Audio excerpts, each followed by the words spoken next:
offices, they conducted 15 field sobriety tests. So that means the vast majority of people, when they said no, I haven't been drinking, drove on. 15 of them were found to have had at least some presence of alcohol. Of the ones that they did take out at the checkpoint, there were 5 arrests.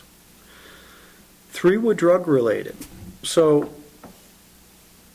it's our contention that people who use drugs are also, you know, when you use drugs in a motor vehicle, it's not a good combination. So if we find drugs in a motor vehicle, we actually think that it's pretty close to right in the area of DWI. And 2 of the other arrests were alcohol transports in the cars. So these are people that saw the signs, knew they were coming through a checkpoint, and still had alcohol in the vehicle. Maybe not your brightest people. But at any rate, so 3 drug arrests and 2 alcohol arrests, that's kind of right on point with DWI, I would contend. We're not talking about we had 1 unlicensed dog arrest. We're talking about drug and alcohol arrests in a motor vehicle. That's on the people standing up. What we'll call as the chase car, the other cars, which operate on a different set of criteria but are in combination with the checkpoint, there was 25 stops. There were 2 chase car arrests. 1 of them was DWI, 1 was drugs, DWI and drugs combination, and 1 was operating after suspension. That stop, that's a little bit different criteria, and the chase cars conducted 3 field sobriety tests. So there was 15 from the stand-in people stops. There was 3 stops from, 3 field sobriety, not stops, field sobriety tests, and there was 3 field sobriety tests from the Roman cars. So if you take the whole operation as a whole, as it's supposed, as what we reported back, then you have the 284 plus the 25, and you have the 5 arrests from the standers and the 2 arrests from the roamers. And what you have is you have 7 arrests that 6-hour period, with 4 of them being drug related, 1 of them being DWI, 2 of them being transportation of alcohol, and 1 being operation after suspension, which is kind of outside the realm, but it was there. So this is after you've advertised to the general public you're going to be doing this. And I would suggest if this was like other states that don't advertise it and just do random field sobriety checkpoints, that you could probably double the numbers. But the mere fact that we reduced the people going out there in the first place under the influence, and then even for the general public is now reduced, the numbers are, you have to admit that if we tell you ahead of time we're going to be doing DWI checkpoints, you have to admit that the reaction is going to be less DWI people driving. So even with now the population, the slice of the population we're taking that we did interact with, we still had 7 arrests. I think that's pretty good results. And I think that went well. I think it shows that this is pretty useful. I think that these people are going to have corrective behavior on their criminality. And I think the rest of us are going to be at least that much safer from now on. At Comeau, GovernmentOversite.com. I just wanted to shift gears here and talk about the funding of the sobriety checkpoints, where the funding comes from. Okay. How Wakefield PD, we fill out an application ahead of time before we fill out their permission to conduct a field sobriety checkpoint. We fill out a grant ahead of time to New Hampshire Highway Safety, and what happens is they review it and decide whether they're going to give us a grant for the whether there's a need and whether it's useful money to approve the grant or not. And they base it on what we give them for stats and numbers and locations and things like that. So the grant process is relatively standardized throughout the state, and it goes through the same agency. Where that money comes from is the National Highway Safety, and that is funded to various states for their efforts on reducing highway fatalities and whatnot. So it ultimately comes federally, comes to the states through a overall grant, and then the state will then divide the pie up, so to speak, to the various municipalities that apply for it based on their need and what they're going to do with it. And so we're at the far end of the chain when we make the application and ask for what we're going to get. Follow. How much is the actual sobriety checkpoint process? How much does it actually cost? Like, is there a budget in your appropriations for that? How much is that?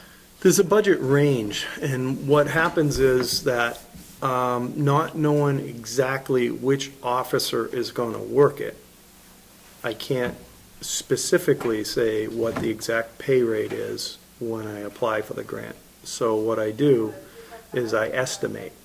So what happens is generally the grant that I estimate for is probably a little bit higher than what I actually use.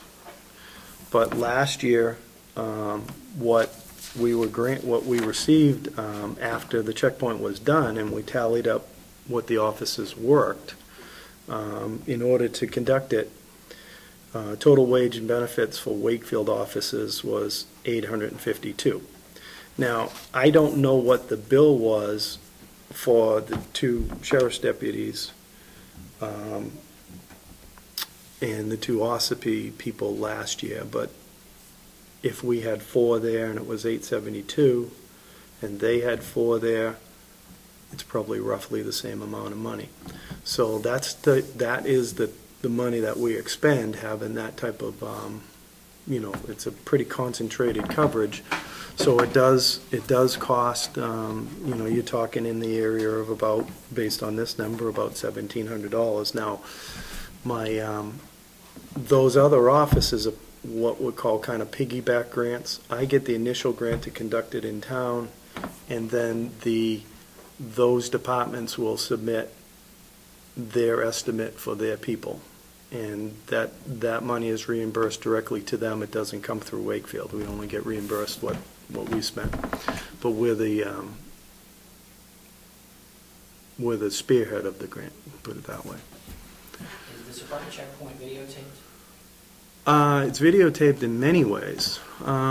Each car that is at the checkpoint, being 6 stations, has video capabilities in the car and is running. So each car that the There's 2. Just ours. Front and back. Start 2 front and back. The sheriff's in Ossipee don't. okay, yeah, I didn't want you to get 6 tapes in there. Okay. Anyway, well, some of the cars have videotape. Our cars have videotape capability, and so when the car pulls in and goes into the spot, it's obviously videotaped and audio recorded by the officer who's at the stop.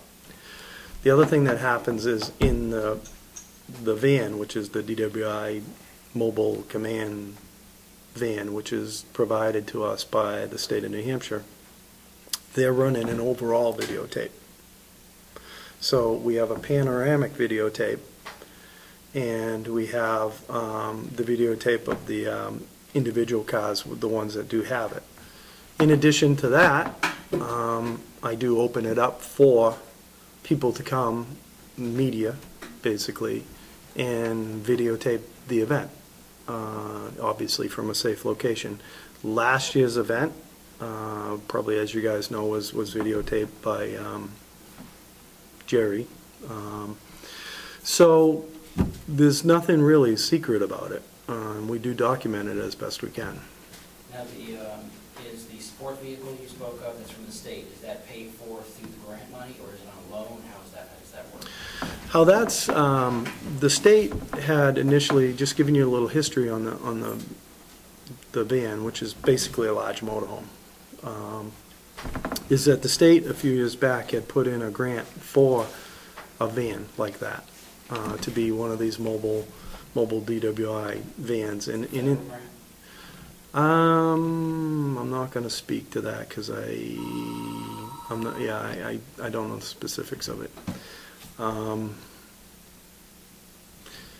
Anyways, they put in a grant, they received the grant, they got the vehicle. The vehicle has a booking area, it has an intoxilizer, it has portable lights that raise up and illuminate the whole area, making it safer. It has the videotaping capabilities, and it has communications inside. So literally a person could be brought in there, run through the breath test, run through a booking process, and temporarily held until they're released right from the van. And the whole purpose of it is to be basically like a temporary police substation. So the van is provided with a driver and free of charge to the local municipality that's doing the vehicle sobriety checkpoint, with one exception. We have to fill the gas tank when they get back to their location. So whatever fuel they used to provide the van, we get a bill for that and refill the gas tank. But the labor, being the driver and the setup and the transportation and the wear and tear, is something that the state has found useful to support municipalities doing these exercises. If there was no grant money available to do sobriety checkpoints, would you make the taxpayers of Wakefield pay for it, or what would your? Because if there's no grant money, what would you do? Well, I don't make the taxpayers of Wakefield do anything. They kind of make me do a few things. If there were no such thing as grants, I would certainly go to the taxpayers and say, I think this is a pretty productive thing to do once a year, and I think it's worth the overtime that we're going to spend in doing it. And I think that the money that we spend in overtime to do this is well based on results, and fits in with our overall goals. And I would outline and itemize, instead of a grant to somebody else, I would outline and itemize the expense to the local municipality and leave it in the budget, and they could say, gee, Ken, we think that's a good idea, or they could say, gee, Ken, we don't think it's a good idea. Or they could say, we think it's a good idea, but we can't afford it. So that gives the local, that would give the local taxpayer the ability to make a decision on that. The fact is that it is covered by a grant, and as administrators in our town, there is a useful funding mechanism to do some of the things we want to do locally. And while that money is available locally, whether we had to pay for it ourselves or ask for a grant, I would apply for the grant as long as I think it's useful. Now, did you go to Wakefield for this sobriety test, sobriety checkpoint at all? And is any money coming from Wakefield to do the test, or is it entirely grant money? There's always a cost sharing, even if you get 100% funded. And I'll give you some examples. In the grant, I don't put in for gasoline that I use in my cruises. And they obviously are burning gas all the time they're there. So there's a cost sharing with the gasoline that we put in the cruises. In the grant, I don't put in for miles or hours on the engine. You know, so there is wear and tear on equipment. Anytime you run equipment, if you were running a rental company, you would say, well, I'm renting it to you for 8 hours and it's worth this much money. Same thing with a cruiser. When you have a cruiser out and the engine's running, It's wear and tear on it. So there's wear and tear on the vehicle.